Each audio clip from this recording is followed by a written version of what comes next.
کام اس وقت تک نہیں ہو سکتا جب تک نون لیگ اور پیپلز پارٹی کا کانٹا نہیں کھینچا جائے گا، ان کی گردن نہیں ناپی جائے گی۔ انہوں نے خود IMF سے درخواست کی کہ ہمیں بتائیں کہ پاکستان میں کس لیول پر کرپشن ہے، کون کون شامل ہے، اداروں کی پرفارمنس کیا ہے، کارکردگی کیا ہے، اور یہ بڑی گیم کھیلی گئی ہے۔ دیکھیں پاکستان کے کسی ادارے سے اگر رپورٹ شائع کرواتے تو حکومت مانتی ہی نہیں۔ اس کی سب سے بڑی مثال آپ کو یاد ہوگا، پنجاب حکومت کی 10 کھرب کی آڈیٹر جنرل کی رپورٹ آئی، 10 کھرب کی، اسے تسلیم نہیں کیا گیا بلکہ آڈیٹر جنرل کو عہدے سے ہٹا دیا۔ یہ رپورٹ IMF کے 4 بڑے محکموں سے بنوائی گئی، اس میں ایک ان کا لیگل ڈپارٹمنٹ ہے، دوسرا ان کا خزانے سے متعلق ہے جو مستقبل میں معاشی حالات کو جانچتے ہیں، پرکھتے ہیں، مانیٹری اینڈ کیپٹل مارکیٹ کا ڈپارٹمنٹ ہے، وہ حکمت عملی بناتے ہیں، پالیسی بناتے ہیں۔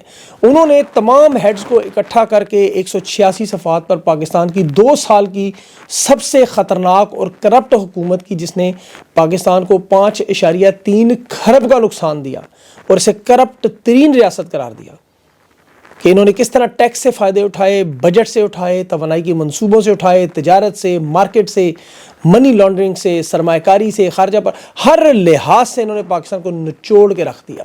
اور انہوں نے صاف صاف IMF نے کہا کہ یہ نظام نہیں ٹھیک ہوگا جب تک آپ کی عدالتیں آزاد نہیں ہوں گی، ادارے مضبوط نہیں ہوں گے، کرپشن ختم نہیں ہوگی، اور ٹیکس کا نظام، یعنی دوسرے ممالک میں سیاسی جو عدم استحکام نہیں ختم ہوگا، یہ سسٹمیٹک کرپشن کبھی ختم ہو ہی نہیں سکتی، کہ یہاں طاقتور لوگ بیٹھے ہوئے ہیں۔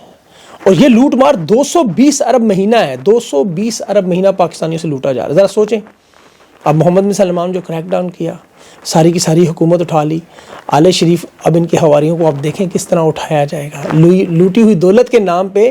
یہ ہر ڈکٹیٹر کی مکمل اقتدار کے بعد پہلا فارمولہ احتساب کے نعرے سے شروع ہوتا ہے۔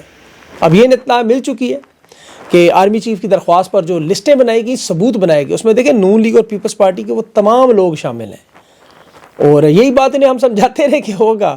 حکومت کی طرف سے اب جواب آرمی چیف پر کیا وار ہوا، ذرا وہ بھی سن لیں۔ انہوں نے کہا SIFC میں ساری واردات ہوئی ہے، SIFC میں ساری کرپشن ہوئی ہے۔ شہباز شریف کی حکومت نے براہ راست کہا SIFC، اور SIFC کس کا منصوبہ ہے؟ آرمی چیف کا۔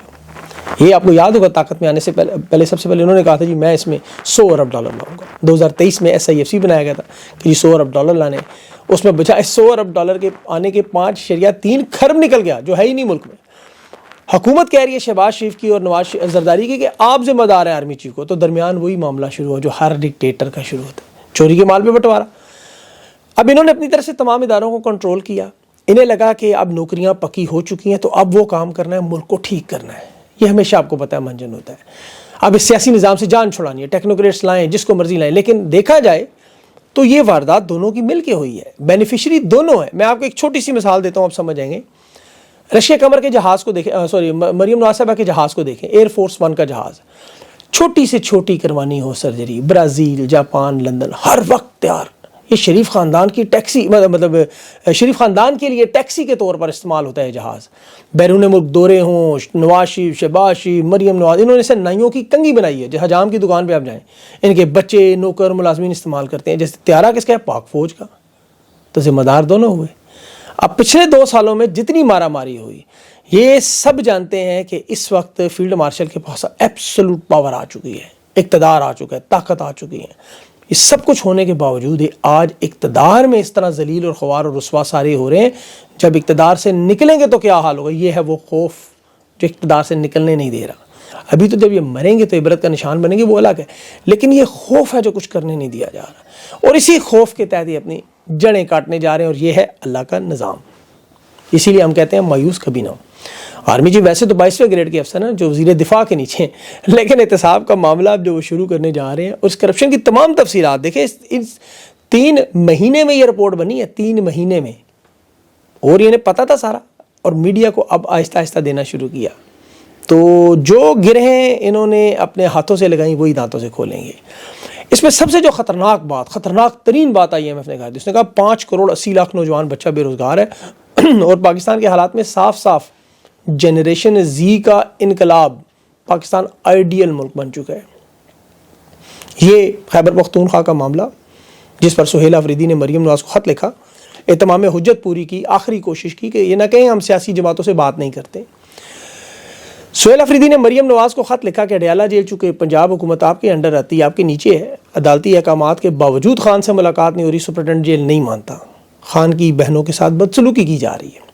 تو اس سارے معاملے کو انہوں نے آخری مرتبہ ان سیاسی جماعتوں کے سامنے رکھا تاکہ کل کو یہ نہ کہے سیاسی پلیٹ فارم یوز نہیں کیا. تحریک انصاف کی اعلیٰ سطح کی جو قیادت ہے انہوں نے فیصلہ کیا ہے کہ پنجاب حکومت شہباز شریف کی طرف سے جس طرح ان کے مشیر قسمیں اٹھا رہے ہیں, حلف دے رہے ہیں کہ ہماری حکومت کا خان کی بہنوں پر ظلم و ستم, ڈنڈے مارنے سے, پانی ڈالنے میں کوئی اختیار نہیں, ہم اس میں شامل نہیں ہیں. یہ کہہ رہے ہیں جو کچھ کر رہی ہے اسٹیبلشمنٹ کر رہی ہے, فوج کر رہی ہے, ہمارا اس سے کوئی تعلق نہیں. تحریک انصاف نے فیصلہ کیا ہے پھر اب جو مجھے اطلاعات ملی ہے کہ احتجاجی تحریک چلائی جائے گی. انہیں جو ابھی بڑی تجاویز ہے اس میں ایک تو تحریک تحفظ آئین کی مولانا فضل الرحمان کی شمولیت اور مولانا تحریک تحفظ آئین کی سربراہی کے لیے تیار ہے, اور ان کا کہنا ہے کہ اگر یہ حکومت چھوڑ کے ساتھ ملے تو پھر ہم اسٹریٹ پاور استعمال کرتے ہیں, استعفے دیں. اور تحریک انصاف کی لیڈرشپ تیار ہے اس بات پہ, وہ اس نظام سے استعفے دینے کے لیے تیار ہے, اور وہ خیبر پختونخوا کی نہیں لیکن قومی اسمبلی اور صوبائی سے سب سے پہلے انہیں دینا چاہیے. سہیل افریدی کو بھی انہوں نے ڈرانے دھمکانے کی کوشش کی. یہ جو الیکشن کمیشن میں انہوں نے بہت بڑی واردات کی, بہت بڑا کیس بنایا. اس کی بنیاد میں حویلیاں کی جو تقریر تھی ہری پور میں, اس کے بعد انہوں نے باقاعدہ فوج کے حوالے کر دیا 23 نومبر کا الیکشن. تازہ دم دستے وہاں فارم 47 کی حکومت بنانے کے لیے ان فارم 45 کی چوکیوں پر قبضہ کرنے کے لیے تیار ہو گئے. وفاقی حکومت نے یہاں جو فوج کی تعیناتی کی وہ بغیر سہیل افریدی کی مرضی کی. ضابطہ اخلاق انہوں نے بنانے کی کوشش کی سہیل افریدی کے خلاف, جس طرح طلال چودھری کے بھائی نے تقریر کی, اسے بھی بلا لیا. اب الیکشن ہے یہ عمر ایوب صاحب کا, ان کی اہلیہ کا. الیکشن کمیشن نے کہا کہ یہ نائل ہو چکے ہیں, ان کو سزا ملی ہے, یہ عمر ایوب کے ساتھ سہیل افریدی سٹیج پہ کیوں کھڑے ہیں, اور خود یہ بھول گئے کہ 4 سال سے بھاگا ہوا نواز شریف ریاستی پروٹوکول میں آ کے مینار پاکستان جلسے بھی کر رہا تھا, 200 کیسز میں مطلوب بھی تھا. لیکن اس کے بعد الیکشن کمیشن نے چیف سیکرٹری شہاب علی شاہ کو, پولیس چیف کو بلا کے کہا کہ یہاں الیکشن میں فوج ہم لگا رہے ہیں, الیکشن ہم نے جیتنا ہے ہر صورت میں. اب کے پی حکومت دھاندلی نہیں ہونے دے گی تو یہ بن جائے گا بہت بڑا ٹیسٹ کیس. سہیل افریدی خلاف انہوں نے جو چارج شیٹ بنائی تاکہ حکومت گرائی جائے, اور یہ یاد رکھیں سہیل افریدی کو اس حکومت کی کوئی پرواہ نہیں. اس نے کہا میرے جوتے کی نوک پر آپ کی حکومت, مجھے کوئی ہمارا نتھنگ ٹو لوز والا معاملہ ہے. سہیل افریدی کے بارے میں یہ جانتے ہیں کہ اس کی حکومت گرائی تو پھر یہ کھل کر میدان میں آئیں گے. اب واردات کیا ہے جی کہ الیکشن کمیشن میں پیش نہیں ہوئے. آج سہیل افریدی نے علی بخاری کو اپنی جگہ بھیجا. الیکشن کمیشن نے یہ دعویٰ کیا جی کہ 26ویں ترمیم کے بعد ہمارے پاس چونکہ اختیار ہے, اگر یہ پیش نہیں ہوتے تو پھر توہین الیکشن کمیشن کے الزام میں 3 سال کی سزا ہم دے دیں گے, 3 سال کی سزا دے کے نائل کر دیں گے. میرا ذاتی خیال ہے کہ یہ جرت نہیں کریں گے ابھی. بہرحال آج یا کل یہ فیصلہ 24-48 گھنٹوں میں فیصلہ آ جائے گا, پتہ چل جائے گا کس طرف جا رہے ہیں. تحریک انصاف اب یوم سیاہ سے معاملہ شروع کر رہی ہے. خیبر پختونخوا کو مکمل بند, اور یہاں ہری پور میں فوج کی تعیناتی کے بعد پھر ظاہر حالات کس طرف جائیں گے آپ سمجھتے ہیں.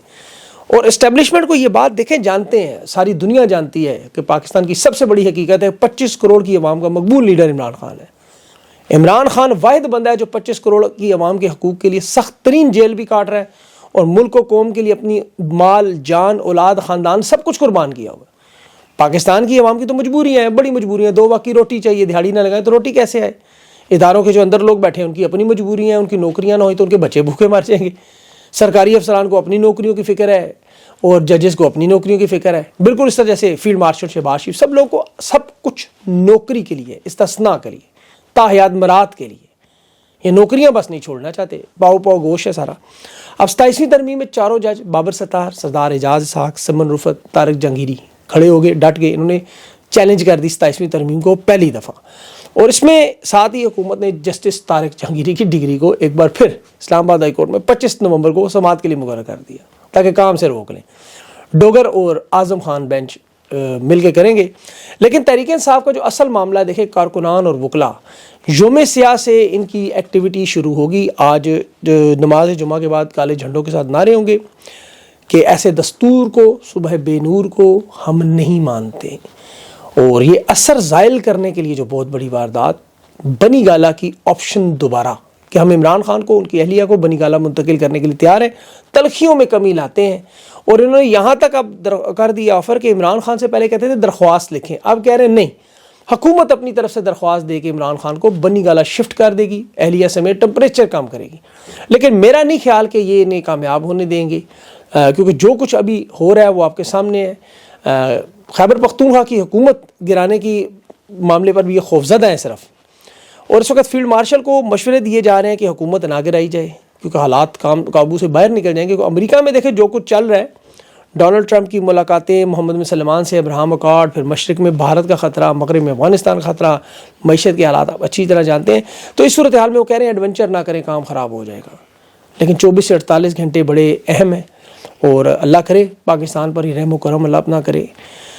آپ کو پتہ ہے میں اس وقت برطانیہ میں ہوں، میں ابھی اسپین اور فرانس اور ساری طرف جا رہا ہوں. اس کی کوشش ہماری یہی ہے کہ ہم لوگ بھی اپنا حصہ ڈالیں. 22 نومبر 6 بجے سے 9 بجے تک برمنگھم میں ارشد شریف کی شہادت جو آپ کو اس پر کانفرنس ہے. برمنگھم میں رہنے والوں سے درخواست ہے، عمران ریاض، صابر شاکر سب لوگ ہم موجود ہوں گے. اس کانفرنس میں شرکت کریں، شہید کو خراج عقیدت پیش کریں. جن کی قربانیاں ہیں ان قربانیوں کو ہم ضائع نہیں ہونے دیں گے انشاءاللہ. یہ ہمارا مشن ہے، اور اسی لیے میں یہاں بڑی دور، آپ کو پتا بڑی ہی دور ہے، آپ کو کیا بتاؤں کن حالات میں کام ہے. آپ لوگوں سے درخواست ہے ساتھ ساتھ جو ہے نا اسار رانا صاحب کے چینل کی مدد کریں، اور اس چینل پہ بھی ذرا خیال کریں. باقی انشاءاللہ آپ کے ساتھ جڑے رہیں گے، آپ کو اپڈیٹس دینے کے لیے دن رات یقین کریں لگا ہوں. اور کوشش ہوتی ہے کہ نیند ہو نہ ہو، لیکن آپ تک یہ نا جو ڈیوٹی ہے اصل میں یہ پہنچتی رہے. یہ سلسلہ کسی طرح رکنا نہیں، اصل معاملہ ہی سارا یہ ہماری آواز، ہماری باتیں، ورنہ اور ہم سے کیا مسئلہ ہے. اپنا خیال رکھیں، مجھے اجازت دیں، اللہ حافظ.